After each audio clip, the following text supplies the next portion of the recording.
السلام علیکم ورحمۃ اللہ وبرکاتہ۔ امید ہے سب خیریت سے ہوں گے۔ تو آج کا ہمارا ٹاپک جو ہے وہ ذرا چینج ہے ڈیلی روٹین سے۔ جیسا کہ آپ لوگ چینل کے نیم تو جانتے ہی ہیں، اسلام دین دنیا، یعنی اس میں دینی لحاظ سے بھی بات ہوگی اور دنیا کے لحاظ سے بھی بات ہوگی، کیونکہ ہماری جو ہیلتھ ہے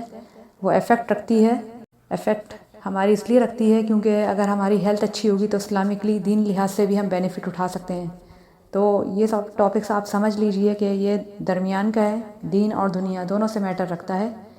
تو آئیے چلتے ہیں۔ تو آج ہمارا جو ٹاپک ہے وہ اسٹریس کی طرف ہے، یعنی اسٹریس ہوتا کیا ہے اور اس کی وجوہات کیا ہیں اور اس کے ایفیکٹ جو ہمارے باڈی پہ پڑتے ہیں اور ہمارے مائنڈ پہ پڑتے ہیں۔ اور انشاءاللہ نیکسٹ ویڈیو میں ہم ڈسکس کریں گے اسٹریس کی ریمیڈیز، یعنی اسلامکلی بھی اور اسلامکلی کے علاوہ جو ہماری جو فزیکلی کنڈیشن ہے، ہم کس طرح ایکسرسائز کے ذریعے اور کس طرح ہم اس کو ڈیل کر سکتے ہیں۔ تو آئیے ہم شروع کرتے ہیں۔ تو بیسیکلی اسٹریس کیا ہوتا ہے؟ اسٹریس ایک ریئیکشن ہے کسی بھی چیز کا، انوائرنمنٹ کا، سچویشن کا، جو ہمیں ایک دم پرسیو ہوتی ہے تھریٹننگ کے طور پہ، یعنی ہم اس کو قبول نہیں کر پاتے، یعنی ہمیں دھچکا لگتا ہے،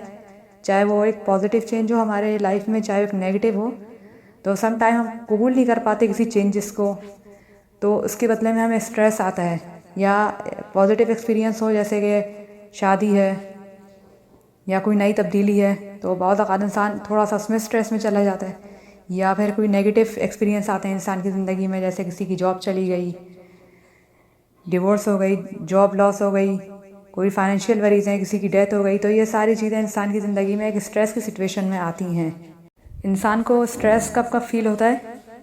انسان کو اسٹریس فیل ہوتا ہے جب وہ بہت زیادہ انڈر پریشر ہو کسی چیز کے، کوئی آبجیکٹ ہو، پھر اس کے علاوہ انسان پہ کوئی ایسی ذمہ داریاں ہوں جس کو وہ اپنی انرجی سے زیادہ سمجھتا ہو کہ اس کے جتنی انرجی نہیں ہے اتنی زیادہ اس پہ رسپانسبلٹیز ہیں، تو وہ پوری نہ کر سکتا ہو تو اس کا اس پہ اسٹریس آ جاتا ہے۔ اب یا تو پھر جہاں پہ کوئی سچویشن ہے، انوائرنمنٹ ہے، اس کا جو اس کی جو آؤٹ کم ہے وہ اس کے ہاتھ میں نہ ہو چینج کرنا، کوئی ڈسکریمنیشن ہو، تو یا انسان کو آگے سا سوچ کے انسان کو اسٹریس ہوتا ہے کہ مستقبل میں کیا ہوگا، انسان کو انسرٹینٹی ہو، تو یہ ساری چیزیں انسان کی اسٹریس میں آتی ہیں۔ اب یہ تو ہو گئیں دوستوں کاز اسٹریس کے۔ اب چلتے ہیں اس کے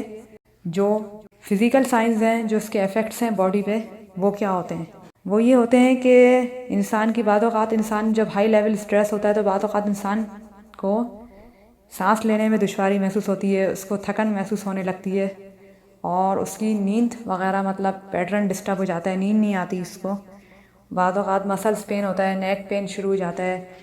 اس کو abdominal pain, gastrointestinal pain شروع ہو جاتا ہے، پیٹ میں ڈائریا ہو گیا، اس کی تمام تر چیزیں اس کی جسم کی افیکٹ ہو جاتی ہیں۔ جب ہم اسٹریس لیتے ہیں تو ہمارے جسم سے ایک کورٹیسول نامی ہارمون ریلیز ہوتا ہے مائنڈ سے، اور اس جا کے باڈی پہ کڈنی پہ افیکٹ کرتا ہے، اور اس کے بعد ہمارے جسم میں جو شوگر لیول بڑھ جاتی ہے اس اسٹریس کو آؤٹ کم کرنے کے لیے، تو ہمارا جو نظام ہاضمہ ہوتا ہے وہ سب کمزور ہو جاتا ہے اس کی وجہ سے۔ اور جو افیکٹ انسان کے جو اسٹریس ہیں وہ مائنڈ پہ جو پڑتے ہیں، مینٹل ہیلتھ پہ، وہ یہ ہے کہ انسان کے جو بہت سارے پرولونگ اسٹریس کی وجہ سے انسان بہت سارے نفسیاتی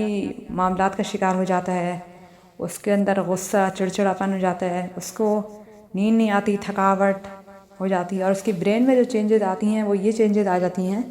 کہ اس کا جو مائنڈ ہے وہ شرنک ہونا شروع ہو جاتا ہے، اس میں جو برین سیلز ہیں اس میں درمیان میں گیپ آنا شروع ہو جاتا ہے، جس کی وجہ سے لرننگ اور میموری پرابلم شروع ہو جاتا ہے، وہ اس کی ڈیلی لائف انٹرسٹ ختم ہو جاتا ہے ایکٹیویٹیز میں سے، کنسنٹریشن پرابلم اس کو ہو جاتی ہے۔ تو یہ سب چیزیں ہیں جو کہ اسٹریس سے ہوتی ہیں کہ انسان، آج ہم نے ڈسکس کیا ہے کہ جو اسٹریس ہے وہ بیسکلی کیا ہوتا ہے اور اس کی وجوہات کیا ہوتی ہیں، اور وہ کس طرح سے افیکٹ کرتا ہے ہمارے مائنڈ کو اور ہماری باڈی کو۔ ہم اب انشاءاللہ نیکسٹ ٹاپک میں ڈسکس کریں گے کہ اس کی جو ریمیڈیز ہیں، اس کے سلوشنز ہیں، کس طرح سے اوور کم کر سکتے ہیں اسٹریس کو۔ تو ہمیں اجازت دیجیے، اللہ حافظ۔